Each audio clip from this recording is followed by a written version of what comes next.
నమస్తే, welcome to Ujjwal TV. BRS నాయకులు ఉపేంద్ర గారు మనతో ఉన్నారు.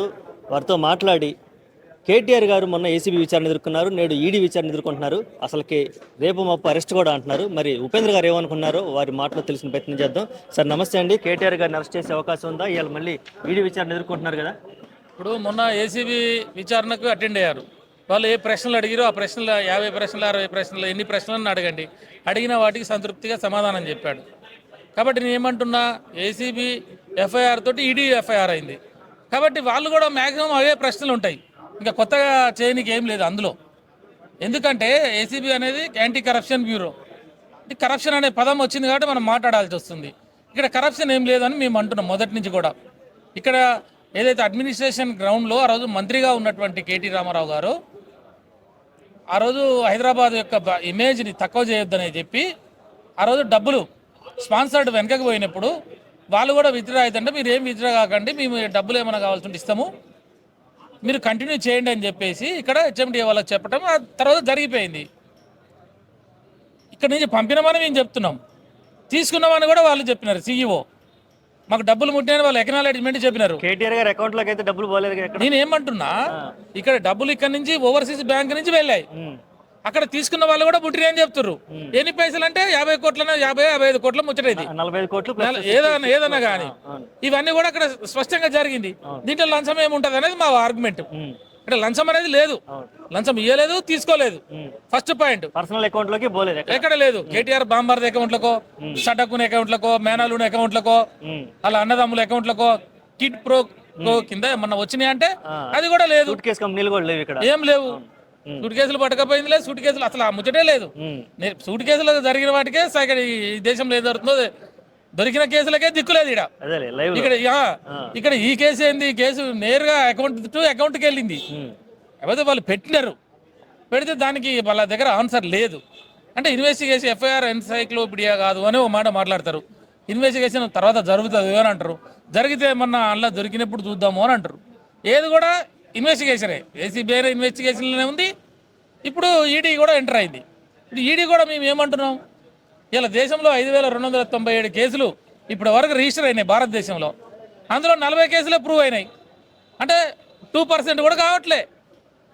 ఈడీ కేసులు ఎఫ్ఐఆర్ అయినంత మాత్రం దొంగలు కాదు, దోషులు కాదు.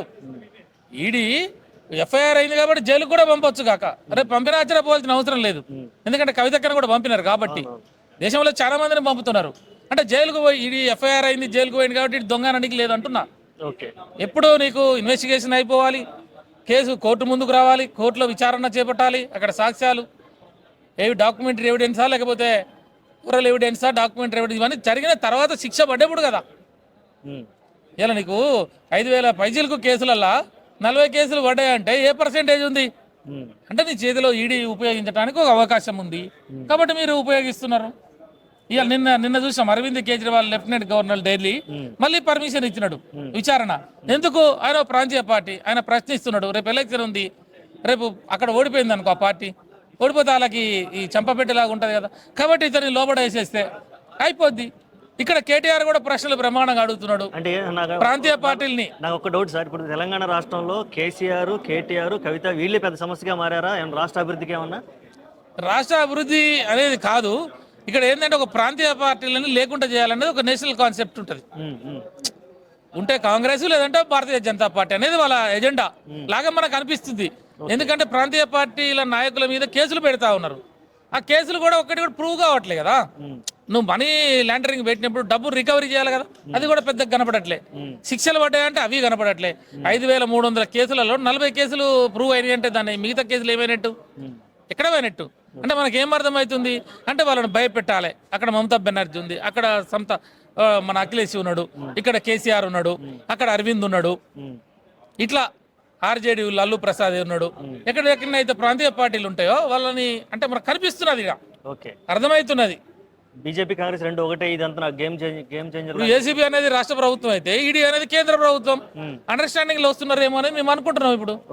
కాబట్టి ఇప్పుడు నువ్వు ఏం చెప్పినావు, నీ దగ్గర నిజంగా ఇలా సంవత్సరం అయింది, నువ్వు నిజంగా మీరేమన్నారు? ఫస్ట్ కాళేశ్వరంలో అవకతవకలు అన్నారు, మిషన్ భగీరథలో అవకతవకలని కొన్ని రోజులు చెప్పినారు, ఫోన్ ట్యాంపరింగ్ అని కొన్ని రోజులు మాట్లాడిరు, లగచర్ల అని మాట్లాడిరు, ఈ ఫార్ములా అని మాట్లాడుతారు. ఏది అంటున్నా నేను అంటే ప్రజల్ని మొత్తం డైవర్షన్ పాలిటిక్స్ 6 కేసులు, ఒక్క కేసుకు 2 నెలలు, 6 × 2 12 నెలలు. నువ్వు ఎలగబెట్టింది ఏంది సమాజానికి అంటున్నా.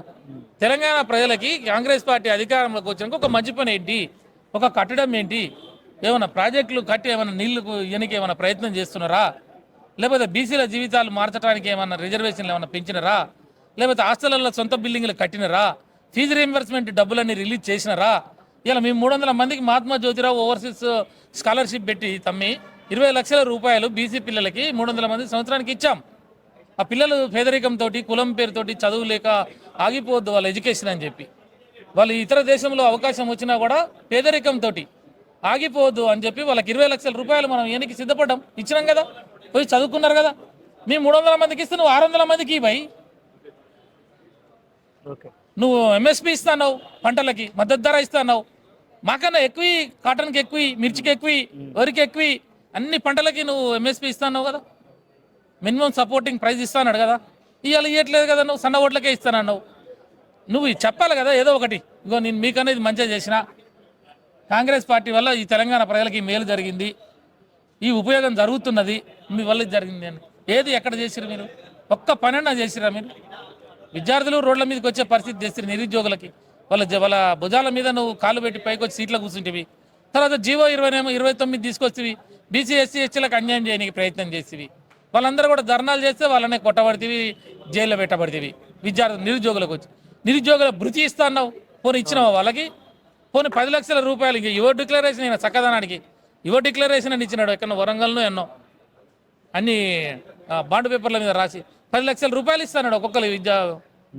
యూత్ కమిషన్ వేస్తా అన్నాడు, ఆ యూత్ కమిషన్ ఎక్కడ పోయింది?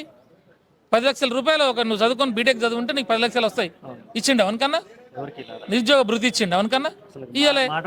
మరి రైతులు పండు వాళ్ళు కాయ కష్టం చేసి పొద్దు సమానం వాళ్ళు రాత్రి పొద్దున 4 గంటలకు పోతే భూమి మీద రాత్రి 6 గంటల వరకు భూమి మీదే పనిచేస్తారు. ఆ భూతల్ని నమ్ముకున్న వాళ్ళు రైతు బిడ్డలు. అసలు రైతు బిడ్డలని వాళ్ళు పంట పండించి తెచ్చి కొనురా నాయన అని చెప్పి మార్కెట్లో పోస్తే అవి కొనకపోతే దిక్కులేదా ముక్కులేదా, వర్షాలు వచ్చి తడిసిపోయాయి. నువ్వు చేతులు ఎత్తేస్తే దళారులు వచ్చిరి, ఆ దళారులు మిల్లర్ల కోపి చెప్పరి. ఆ మిల్లర్లు ఏం చేసారు, ఒక మిల్లరు ఒక కింటా బస్తాకే 7 కేజీల తరుగు తీసేసినాడు.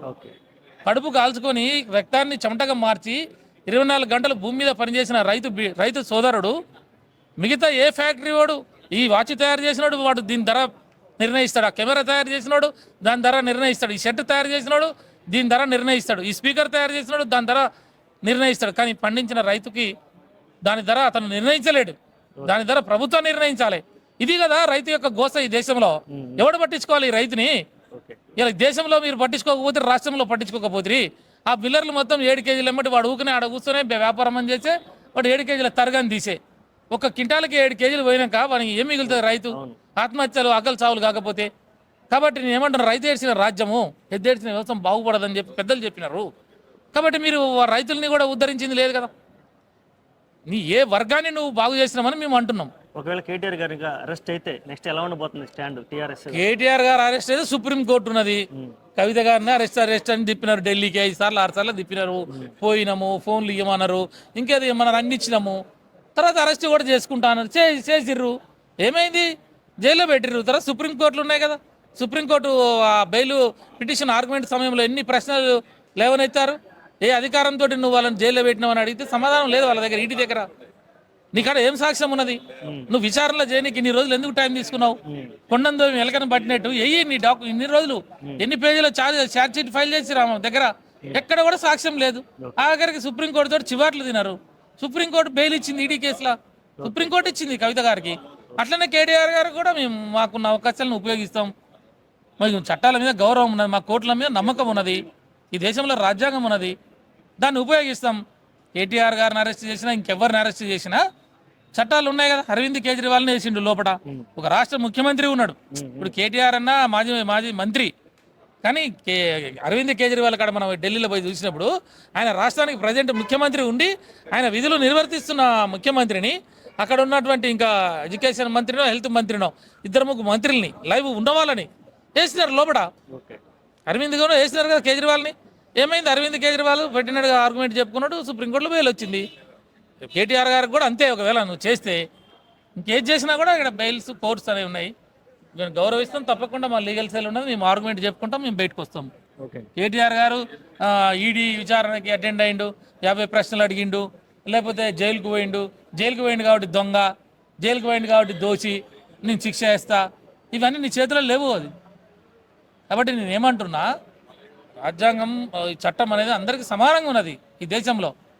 కాబట్టి మాకున్న అవకాశాలు మేము ఉపయోగించుకుంటాం. రైట్ టు ఈక్వాలిటీ ఉన్నది, రైట్ టు లిబర్టీ ఉన్నది, ఇవన్నీ ఉన్నాయి కదా ఆర్టికల్స్ రాజ్యాంగంలో, అవన్నీ కూడా మేము ఉపయోగించుకుంటాం తప్పకుండా. Okay, thank you.